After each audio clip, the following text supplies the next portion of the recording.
on selection for this game? Yeah, it's an opportunity for a number of players. In terms of, we felt with again with the second row, we haven't picked Alan Wynne. You know, it's something we've had spoken to him about for the start of the campaign. With Jack Morgan coming back in, just feel with the way that Italy played, there's an opportunity for us to put some pressure on them and get over the ball. Probably with the loose head, with Wynne starting, you know, he's probably a bit more experienced as a starter, and feel that Gareth will come on and make that impact in terms of that sort of second half, in terms of his ability around the field when the game does loosen up a little bit. And with Reece, it's a chance for him. We want to see, you know, where he's at this level. For Rio coming back, look, we've been happy with him. He's training really well. His work rate's been outstanding. He's still raw and pretty green, but he's got still a lot to learn at this level. And there was good debate at fullback with Liam Williams coming back in. We did discuss whether we put Lewis there and at fullback, and that was potential. And probably the thing with Lewis is he had that ankle injury for a number of weeks. He's still getting up to pace in terms of that. And again, we just thought his impact coming off the bench in 30 minutes or whatever, when he does get that opportunity there, he'll come in and obviously have an impact. You know, we started him last week. We realised there was going to be a lot of kicking from England, which there was, but you know, there's going to be a lot of high tempo and intensity in this game on Saturday. Owen Williams gets a vote of confidence at 10. No conventional fly half cover on the bench. Does that play into what you were talking about earlier in the campaign as regards to Joe Hawkins? Oh, I think there is conventional fly half cover because he's played there a lot. He's covered that position on a number of occasions for the Ospreys as well. So, and we've been running him there at trainings. He's looked comfortable there. So you know, we're pretty happy with that. It gives us a little bit more cover on the bench with Lewis and George in the midfield as well. So being able to do that. So yeah, it's you know, we're pretty happy with the way that he's been going, and you know, he definitely looks comfortable there at 10 as a cover option for us. Jack comes at 6. He's obviously played at 8, plays for 7 at the Ospreys. But that dynamic, where do you see him long term? We see him as 7 long term, I think. You know, great competition in that position with the 3 7s, and in fairness, there's some other good 7s in Wales as well that, you know, aren't in the squad at the moment. So we're pretty blessed in that position with the strength that we have. Like I said, there's going to be some opportunities in competition on the ball with the way that they play, and so we're looking for guys who compete pretty hard on the ball too. You mentioned this to Lee Jenkins 2 days ago. How difficult has it been, the necessity to make changes and the makeup of the campaign? Is that just the reality of the situation for yourself coming in? Yeah, it is at the moment, and we've got, like I said, some of those older players where, you know, we're not overplaying them. We're, you know, how do we manage their load during this campaign? That's why we've given them some opportunities, and you know, probably haven't backed them up and for certain games. We're conscious of the following week as well. You know, I thought defensively and positionally, I thought Lee Halfpenny was outstanding against England. I know he's put a ball down, but he had some pretty tight hamstrings last week and was pretty tight. So you know, he wasn't even considered for selection for this game. And Liam gets an opportunity to come back. We've had a good chat to him about, you know, we weren't happy with the first couple of games in terms of the yellow cards, and that's, you know, we've had that conversation. We've been, you know, disappointed with that. So, you know, he's just got to concentrate on, you know, playing rugby and playing to the letter of the law. Just a final one. Players last year talked about being drawn into a bit of a slugfest against Italy in that final game. Given that they seem to be playing a lot more freedom and width, how do you go about beating them? And is it the best Italy side you face? Oh, they've definitely probably the most athletic team that we've seen. I think losing Capuzzo, fullback's probably a big loss for them. You know, they tend to play, they're trying to play a wide game, and they've had some success in that in the tournament, but they've also been squeezed on a few occasions. We saw England do that and knock them back and put them under pressure. Ireland changed defensively from the first half. They got caught and were a little bit narrow against Italy in the first half of their game. They got much better in the second half and got more width and put Italy under a lot more pressure in the second half. So, we've looked at that, and they'll try and move the ball from their own 22, from kickoffs and stuff, and they'll try and play a lot of rugby. I said, go from coast to coast in terms of wide. So if you get caught and you get narrow, you can get punished, but you can also get rewards from getting your spacings right and getting your line speed right defensively. Okay, Hamish? You've often made a lot of changes against Italy. How close is this to your strongest team? Are you still trying to work that out?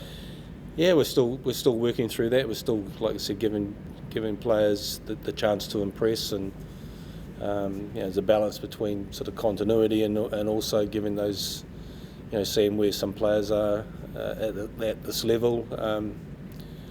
We didn't include Chris in this game. We've been happy with his progression. It's sometimes hard when those players are going back to England, missing the fallow weeks and the work that we're doing, and you've got those opportunities with the players that are here. But there's some players that have definitely improved, and but players that still need more time at this level.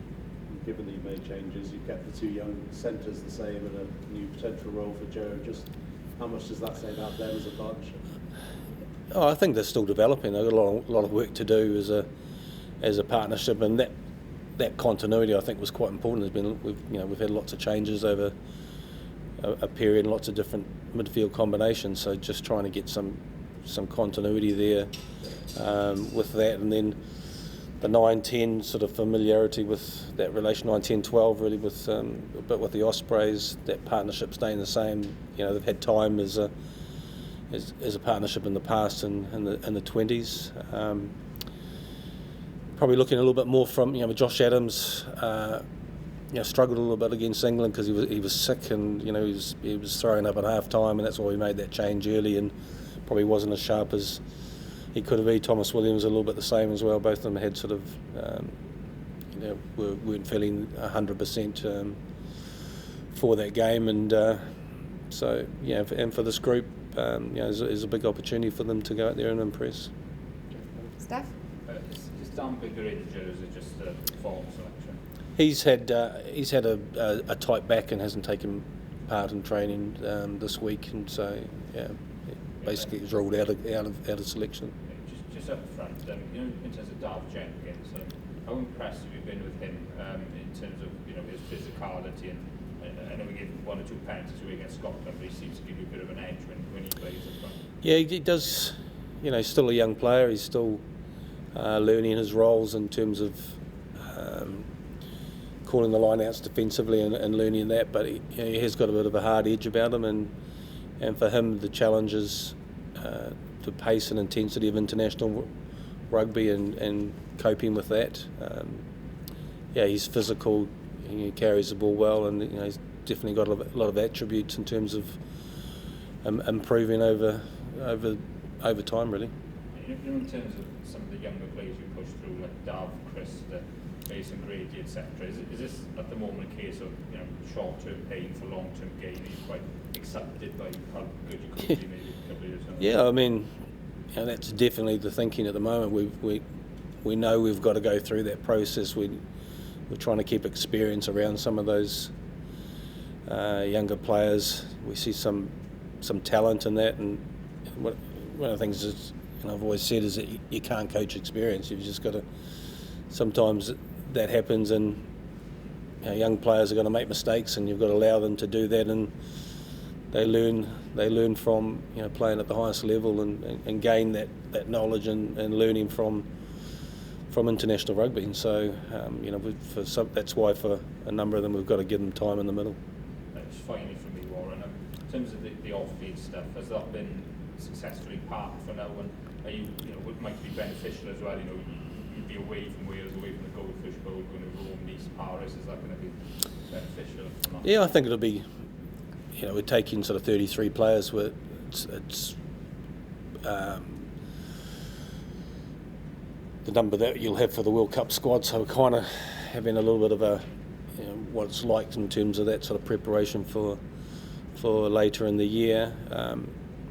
Probably on reflection, I know a couple of people have commented on it in terms of the stuff that was going on off the field. They definitely had an impact. There was quite a significant split in the group over which way to go, and that I think definitely caused some tension within the group for those couple of weeks. But no, I think now that I think if things do get signed and get sorted, it'll be, and we get sort of Welsh rugby back on the right track, I think it'll be positive for everyone. Okay, we'll finish up with a few questions from Alex. Hi Warren, you mentioned in the press release about how it's been tough for you to take losing 3 games Yeah. for the first time. I mean, just expand on that. What's that been like for you, given that you've had so much success historically? Yeah, it's a new experience. It's kind of like it's trying to get a handle on where we are, and we've still got a lot of work to do. I said we've got some young players that are pretty exciting that need a bit of time, and for a lot of probably a number of players, this could be their last year in a Welsh jersey as well. So there's going to be that sort of transition going forward. But we're not quite where we want to be in terms of that process. But I can tell the players are working hard, and we're trying to give clear messages about the improvements that we're trying to make. There were certain improvements defensively against England. We got caught a couple of times on a couple of set piece plays, and so we've adjusted that. We've done some good review stuff this week on Italy and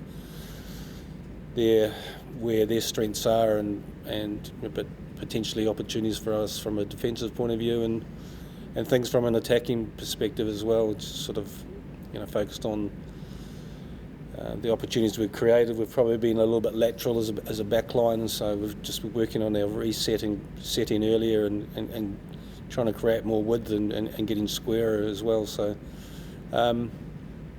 so there's definitely been work-ons for the group, and as a group of players, they have been working hard to try and correct some of those things. It's been a while since there was no lead or down in the team, so will Williams kick it? Your confidence? He'll kick goals. Yeah, so he's been doing the work with Jenks and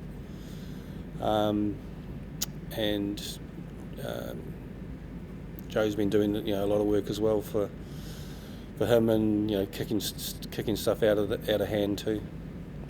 Yeah. Okay. Well, Just one more word about the split that you talked about in players. In a work environment, that can be quite difficult to manage sometimes. Have you been able to do that? How did you successfully manage to get everything back together? It was time, really. Time was the healing thing. He definitely was quite fractious there, which is understandable because people got different opinions, and that's I don't have an issue with that. But sometimes that can create tension, and on reflection, that definitely happened. With guys having pretty strong views on one way or the other. So that's.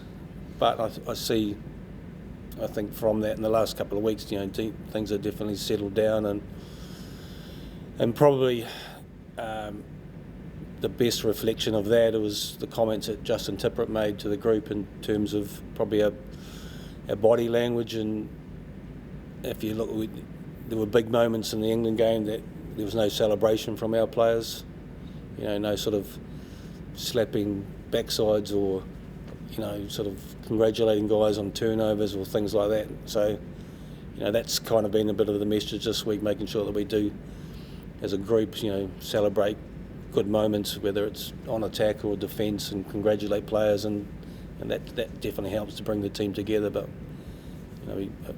when I look back and saw that we weren't doing that against England, that's probably, was a reflection of where we were as a group. okay. Thank you.